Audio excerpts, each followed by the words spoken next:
The darkness of space offered no mercy, and Kale Durnan knew it better than anyone. 3 months ago, his colony ship, the Perseverance, had been ripped apart by a gravitational anomaly. Now he floated alone in a cramped escape pod, life support failing, oxygen dwindling, staring at the cold void through a cracked viewport. Death was inevitable. Every second was a countdown. Every heartbeat was proof that survival was a cruel joke. And then she appeared, Lethera. Not human, not alien, not anything Kale had ever imagined. She shimmered into existence like living smoke, her skin glowing with the deep crimson of dying suns, eyes holding galaxies within them, and elegant horns curling from her temples. Her smile carried the weight of eons, a beauty so impossible it was terrifying. A human, she purred, voice reverberating through dimensions Kale couldn't perceive. Alone. Dying. How delicious.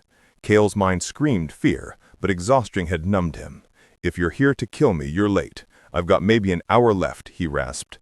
Lethera laughed, a sound that made the pod tremble. Kill you? No, little mortal. I am bound by ancient laws. I answer those who summon me, though your broadcast reached me by accident. 3 wishes. You may choose 3, but be warned. I am Lethera, demon goddess of the outer dark. My gifts carry truth, and truth is never easy to bear. Kale's laugh was bitter, hollow, shaped by weeks of crewmates dying, by the relentless emptiness surrounding him. Most would wish for rescue, wealth or power, not him. He had stared into the abyss and found clarity.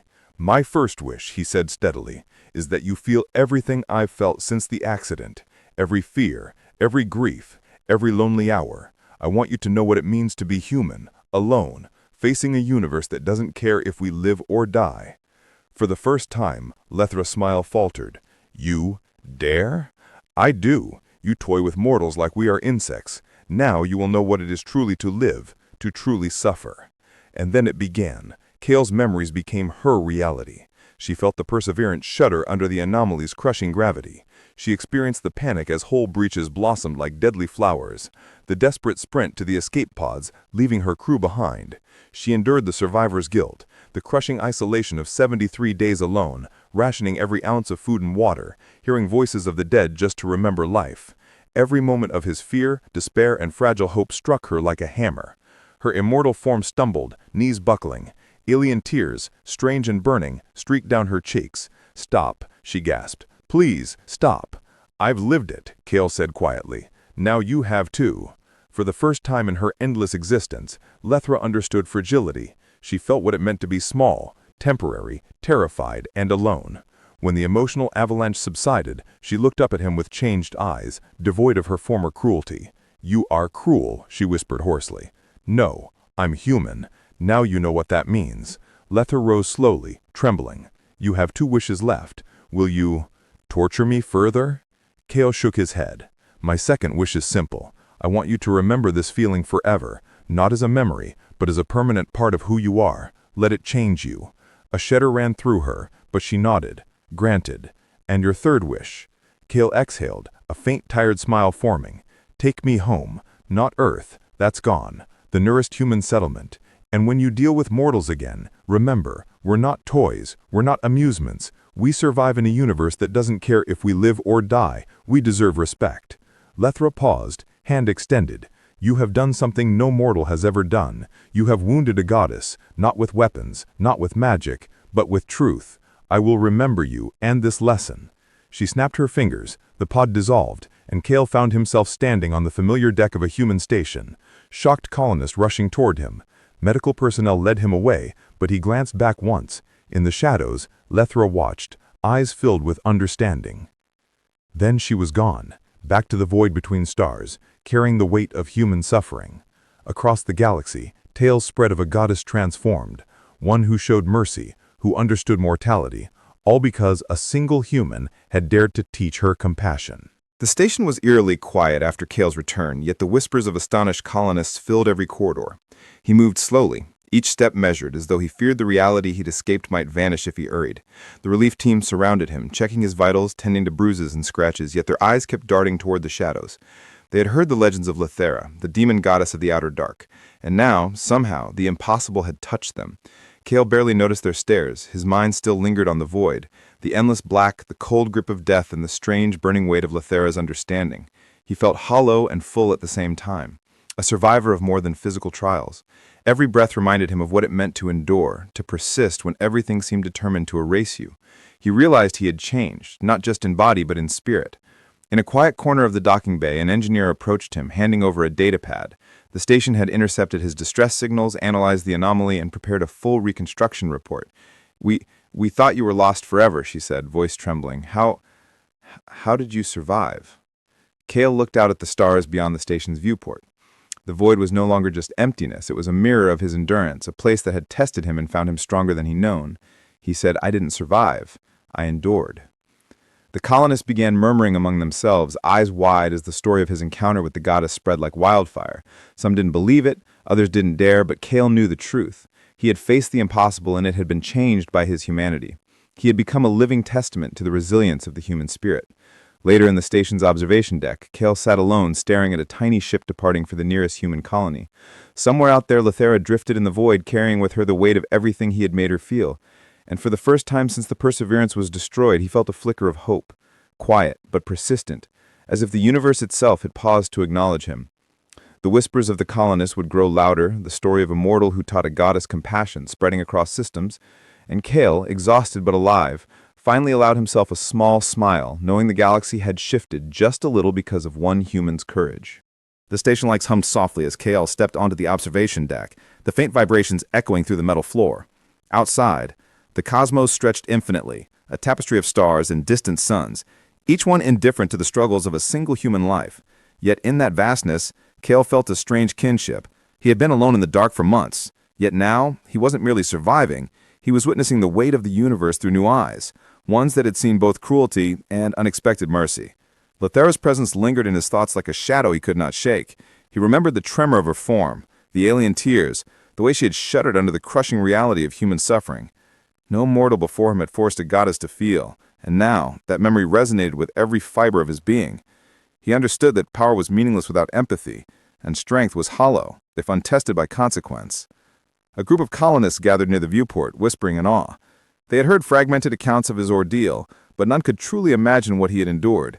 Kale felt the weight of their curiosity pressing on him, and yet he could not speak fully of what had happened. Some truths were too vast, too impossible to compress into words meant for ordinary ears. He walked toward the docking bay, watching ships lift off and streak into the galaxy, each carrying its cargo of hope and desperation. His own pod had carried him to this point, and somewhere beyond the void, Lethera drifted, forever altered by the human she had met. The knowledge that he had changed to being older than time itself was both humbling and terrifying. As he stood there, Kale's hands brushed against the cold rail, grounding himself in the moment. He realized that survival was not the end of the story, it was only the beginning. What came next was a choice, to retreat into safety, or to carry the lessons of the void forward, to live as one who had truly glimpsed the fragile brilliance of life against the infinite dark. And somewhere in the distance, a faint pulse of light flickered from the void, almost as if the cosmos itself was acknowledging him. Kale inhaled slowly, feeling the weight of solitude lift just a little, replaced by the quiet strength of one who had faced mortality, and in doing so, reshaped a goddess. The corridors of the station were alive with the quiet hum of machinery and the soft chatter of colonists, but Kale moved with measured steps, each one echoing faintly against the metal walls. He had returned from the void not just alive, but transformed by the encounter with Lethera. The memory of her crimson skin, her galaxy-filled eyes, and the alien tears that had streaked down her cheeks haunted him. He understood now that the universe, vast and uncaring, could still teach lessons through the smallest acts of connection. He reached the central hub, where engineers worked tirelessly repairing the fragile systems that kept the station alive. Their faces reflected exhaustion, fear, and a quiet determination, the same traits that had defined his own survival. Kale paused, watching as a technician adjusted a console, hands moving with precision and care, and he realized something profound. Humanity endured not through raw power, but through persistence, empathy, and understanding. A small child ran past, clutching a tablet, laughing despite the fear that always lingered on the station. Kale smiled faintly, remembering the hours in the escape pod, alone, rationing food and oxygen, counting the days until hope might arrive. That same hope now thrummed in this tiny human heart, simple yet persistent. He stepped forward, offering a reassuring nod, silently acknowledging that life continued, fragile but unbroken. Above, the viewport displayed the endless expanse of space. Distant stars pulsed, some long dead, yet their light reached here, carrying stories across the void. Kale's mind wandered back to Lethera, drifting somewhere between galaxies, forever changed by a mortal's wish. He wondered if she would remember the rawness of mortality with every interaction she had with other beings. Could a goddess truly understand fragility, yet wield her power without cruelty? In the quiet of the station, Kale felt a shift within himself. He had survived the void, endured loss, and confronted the incomprehensible. Now, standing among other humans, he carried not just the memory of suffering, but a deeper understanding of strength tempered by compassion. The cosmos was indifferent, yes, but the choices of a single life, his life, could ripple farther than he could ever see. He took a slow breath, letting the hum of the station fill him with calm. For the first time in months, he felt grounded. The void had tested him, the goddess had confronted him, and yet here he was standing among his people, a reminder that even in an uncaring universe, humanity still fought to leave its mark. The air in the observation deck shimmered with the distant light of dying stars, casting long shadows across the sleek metal floor. Kale stood at the edge of the viewport, watching as a cargo shuttle glided past the station, its engines leaving faint trails against the black canvas of space. The memory of Lethera's presence, her immense shimmering form, her eyes holding entire galaxies, still pressed heavily on his mind. She had been terrifying, beautiful, and impossibly powerful, yet now, after the wishes, she carried something else: understanding.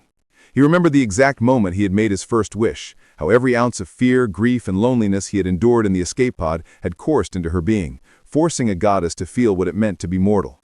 Her staggered gasp, her burning alien tears had been unlike anything he'd ever imagined. And yet in that shared agony, something shifted. She was no longer just a deity of the outer dark. She had become a reflection of human fragility and resilience. Kale's thoughts were interrupted by the station alarm, a gentle alert this time, signaling the arrival of a new shuttle.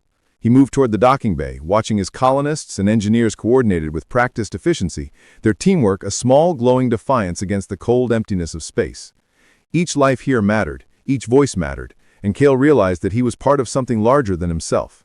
Survival was not just about enduring the void, it was about choosing to act, to protect, to be human in the face of overwhelming odds. He passed the medical bay, noting the faces of the injured and weary, and felt the weight of his journey settle in his chest. For months he had faced death, solitude, and despair, yet he had also witnessed wonder, and through Lethera's forced empathy, he had become both survivor and teacher.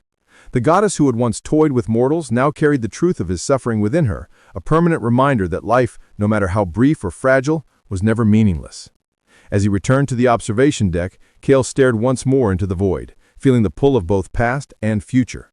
He imagined the cosmos stretching infinitely, filled with countless beings who had yet to learn compassion or fear mortality. Somewhere, far beyond reach, Lethera drifted, changed forever by a human who refused to bow to indifference. And Kale smiled, quietly, knowing that the universe might be vast and cruel, but even the smallest heart could carve meaning into its endless darkness. The escape pod shuddered violently as the gravitational anomaly clawed at it. Kale's hands gripped the console, knuckles white, as alarm screamed around him. Outside, stars twisted and bent, warping the cosmos into streaks of impossible light. Lethera's presence shimmered beside him, a crimson form of impossible beauty and deadly power. Her eyes, galaxies in themselves, tracked every movement of the pod, every crack in the hull. "You think this will kill me?" she purred, voice like molten metal sliding over ice. "You're late, mortal," Kale shot back, heart hammering. "Time's almost gone." With a flick of her hand, the pod stabilized slightly, but the internal systems groaned in protest. "Your wishes," she said, "will be tested. Do you dare ask for more than survival?" Kale's jaw clenched. He'd survived 3 months in the void, watched his crew die, and now faced a goddess. He took a breath, not for himself, but for the weight of all he had endured. "My first wish," he said, voice sharp, "is that you feel it.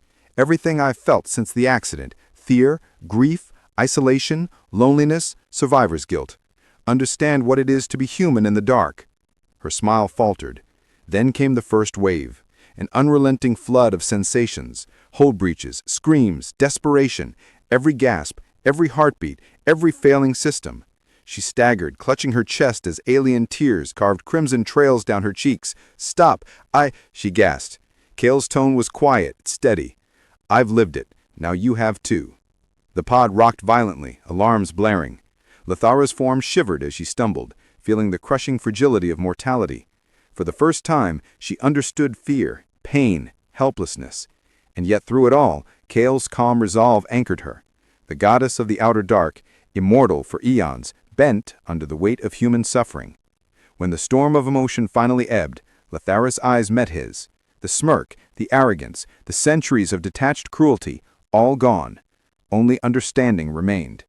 "You are cruel," she whispered hoarsely. "No, I'm human, and now you know what that means." The void outside the pod was silent, but inside, tension crackled like a live wire. Lethera's form flickered as she rose unsteadily, crimson skin shimmering under the fractured pod lights. Kale's second wish hung in the air, heavy and unrelenting. "Remember this, all of it. Let it change you." She shivered again, nodding slowly, the weight of human suffering now a permanent mark upon her immortal consciousness. Kale exhaled sharply, knowing what he needed for the final wish. "Take me home," he said, voice steady. "Not Earth, it's gone, but to the nearest human settlement. And remember this, we are not toys, we are people. We survive in a universe that doesn't care if we live or die. Respect that." Lethera paused, eyes vast and ancient, measuring the mortal before her. Then, impossibly, she extended her hand. A single snap, and the pod dissolved into nothingness. Kale's feet touched solid ground, a familiar station deck, chaos erupting around him as colonists rushed forward, shocked, bewildered, alive. Medical teams guided him through the crowd, but his gaze stayed on the shadows. There, barely visible, Lethera watched, a hand raised in acknowledgement. Understanding glimmered in her eyes, something no human had ever forced from a goddess before. And then she was gone, slipping back into the endless black between stars, carrying with her the indelible memory of human fragility, endurance, and hope. Kale never saw her again, but across the galaxy whispers spread, tales of a goddess transformed, one who now showed mercy, fairness, and a strange compassion. They called her the Transformed One, and in the infinite void, Lethera remembered. She wept, she grew, she carried the weight of humanity forever. The station lights flickered, colonists murmuring in awe. Kale stepped forward, alone yet unbroken. He had survived the void, faced a goddess, and emerged with the universe's hardest truth etched into his soul. Humanity was small, but humanity endured, and that was enough.